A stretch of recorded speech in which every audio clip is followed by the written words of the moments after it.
Hello YouTube. So today I'm going to be talking about some of the best normal summons in Mermail that you could play if you wanted something in addition to Neptibus. So obviously, without a doubt, he's your best normal summon. It takes two hand traps to stop him completely, so that's crazy in itself. And then he even has additional effects beyond that. So obviously, without a doubt, Neptibus best normal summon of the game, well, and the deck. The two we're going to be talking about today are Sea Diva and Genex Undine. Historically, both these cards have been played in Mermail in the past, from Mermail Atlantean. Both of them from the very beginning and have fallen out of favor, well, in and out of favor over the years. We'll start off with Sea Diva. So, obviously, the benefits of Diva, you don't have to run any bricks in the deck, and you normal summon this, and you get Neptibus, so it's additional starter. What are the downsides here? Well, one, Sea Diva loses, well, gets hurt by, or loses straight outright to these four hand traps, which are seen play in all the top decks at the moment. So Fuelos, you're giving your opponent an additional draw, summoning from deck. Impulse stops Diva. Impermanence stops Diva. Ash Blossom stops Diva. And what happens if Diva gets stopped? Well, it usually ends your turn unless you've got some follow-up, because you cannot send it for a Bush Try, and it just stays on board. So that's not very helpful. So why would you play Diva? Well, if you want more normal summons, it's probably the safest option in terms of, you're not going to brick on it. If you don't have a way to Neptibus anyway, then it's fine. If your opponent can stop it, they can stop it. You didn't have a play in the first place. One of the main benefits of Pound for It is playing into Shifter. So if your opponent drops a Shifter on you,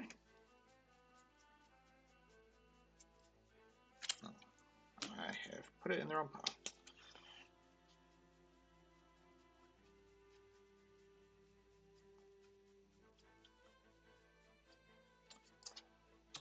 If your opponent drops a Dimension Shifter on you in their grave, you can normal summon Diva, summon another Diva, or an Atlantean Heavy Infantry, but summoning another Diva is probably better.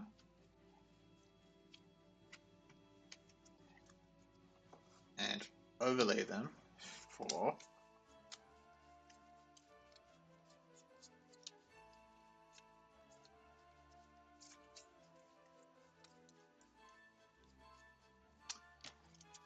number 29 Mannequin Cat.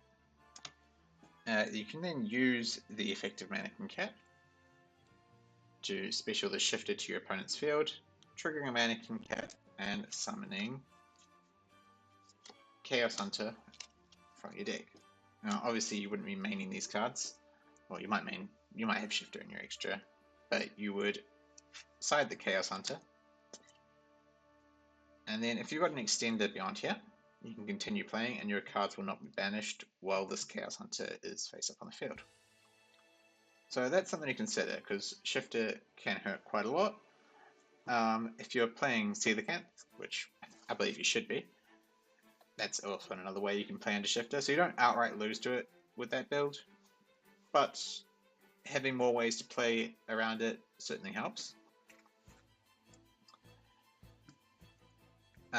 Yeah, that's pretty much all I've got to say about Sea Diva. Neptibus, that's just easy Neptibus access. Genex Undine is a little more interesting. So I'll fish him out.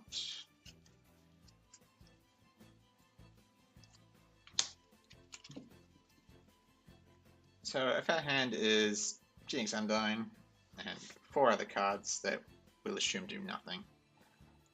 Some of them are likely to be water monsters. That might be helpful in some way, but we'll assume they have no ways to further outplace. With these four hand traps, none of them directly really hurt Undine. So if we normal summon Undine, Fubulos doesn't do anything. Impulse, we're not summoning, so it doesn't do anything.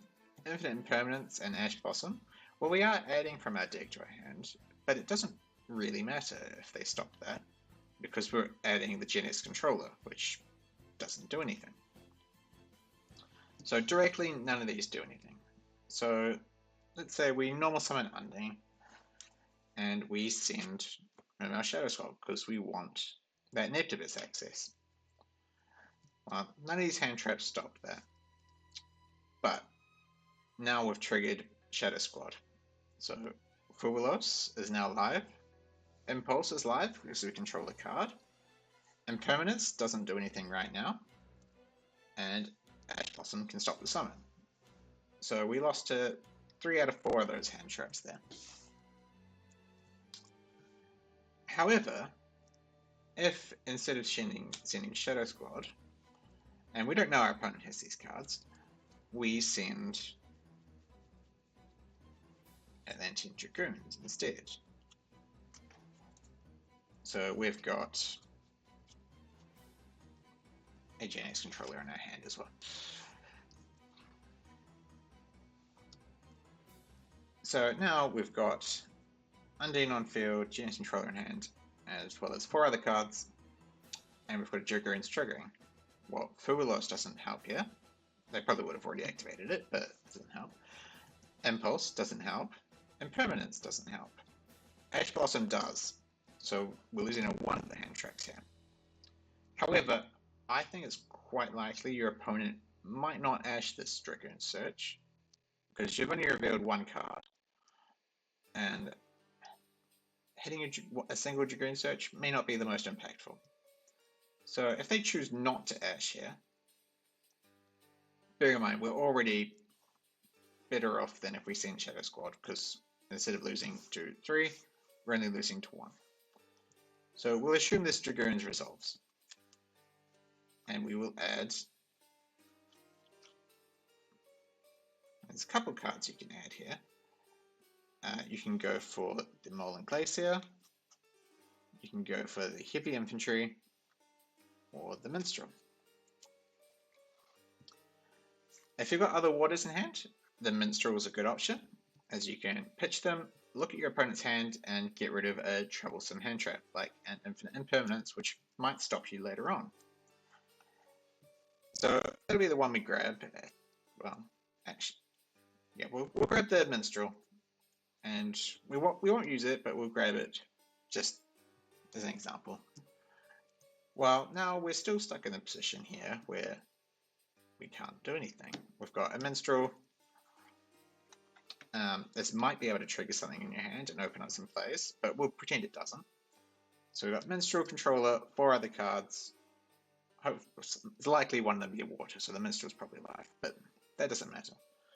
So we're stuck with Undine on board and no obvious plays. Well, we can link the Undine off actually for a repair Genex controller and trigger its effect on summon to add back the Undine. So if we're worried of impermanence, we probably could have Minstreled it out of their hands, and we'll add it back. Now, repair Genex controller will trigger, giving us an additional normal summon of Genex Undine, who will now send a card from our deck to the grave to search for a Genex controller. And this time we will send our Shadow Squad and add a controller. And here we go. So Shadow Squad mandatory, so we chainlink 1, and because we just added a Genex monster, repair Genex controller will trigger, giving us additional normal summon. So we additional normal summon and resolve the Shadow Squad. And because of those chain links, we managed to chain block out the Ash Blossom.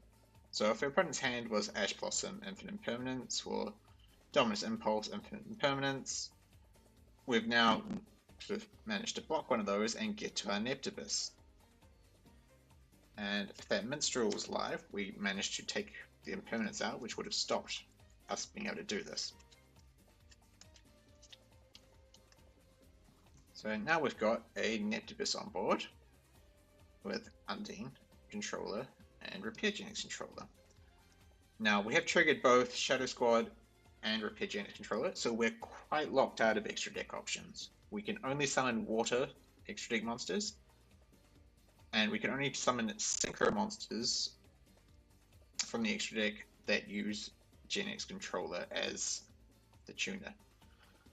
So unfortunately that locks out most of the level 10s because they all require water tuners, and we can't do any link or excess players. So we're quite limited on what we can do here. But now we can, I'll move these hand jokes out of the way, they don't need to be visible anymore because we've probably played around them, hopefully with that minstrel. So we can trigger our Neptibus now, and we will send Dragoons to add Abyss Shrine. And then we will trigger the Dragoons, adding the Merlin Glacier.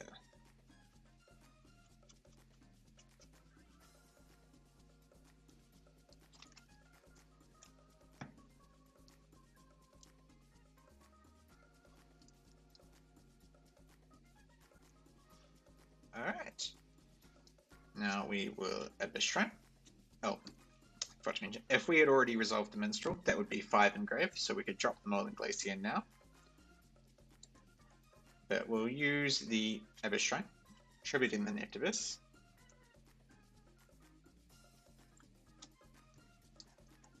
Now there's a few cards we can go here. We can go Abyss Teus, we can go Coelacanth, or we can, if you really want to play it, you could also go a lead.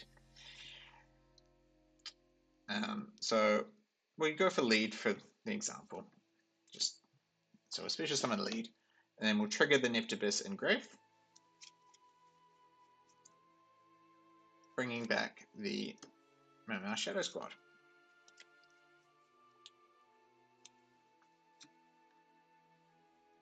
So now we can go lead, tribute the Shadow Squad, rip a card out of their hand, and we've got 5 engrave if we hadn't resolved that Minstrel, so we can drop the Merlin Glacier and get another 2.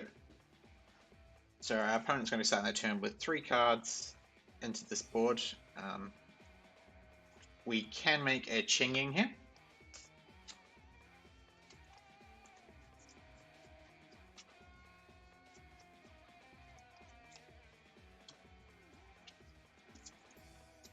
So we've got Chinging, opponent's on 3 cards, and we do have the Abyss Shrine Grave to banish to trigger the Chinging whenever we want. So that's not bad.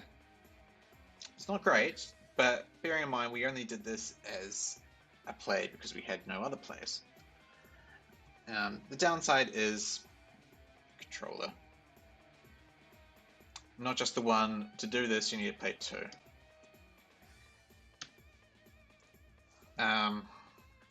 It's a big downside, isn't it? So I think the only way this would ever be viable would be you'd have to have a high deck count, probably 60, and you'd have to be running stuff like Small World or something to get this out of your hands and do something with it, because it's really not a good brick. It's not even a water monster, unfortunately. If it was, it would be a lot better. Now there is some of the Primite cards to add a bit more interaction, so you could Primite, special summon this from your deck, and then you'd have that interaction in your grave to banish when your opponent normal summons to pop a card. Even on field, there's not a lot you can do with this controller, unfortunately. So yeah, those are those 2 options. I think between the 2, unfortunately, Diva's probably the better option. As much as I like these plays with the Repair Genex controller, it's a bit gimmicky. It's not bad, but having to run those 2 bricks really is the deal breaker there. If you didn't have to run those, and you can give out just 1 controller, I can see it. Yeah. So personally, I think we're better off on a sub 50 count, ideally as close to 40 as possible. and just taking advantage of Niptibus and more consistently being able to draw him. Crossout Designator does help a lot with resolving the Diva, so that's a good card to mention. Undine has more combo potential, obviously, with a repair controller. However, I don't think it's viable, unfortunately. So yeah, let me know in the comments your thoughts on these two cards, or any other additional normal summons you can think of. Obviously, there's a bit of Spike, which self-explanatory. You're going to be playing that at least one. If you're playing Coelacanth, you're probably playing 3. And it's not a bad normal summon by any means. It's probably better than these two. Yeah, so let me know your thoughts. And if you can think of any other normal summons, let me know those. Don't forget to like and subscribe for more sort of content about combos and just thoughts on cards in general. Thanks for watching, everyone.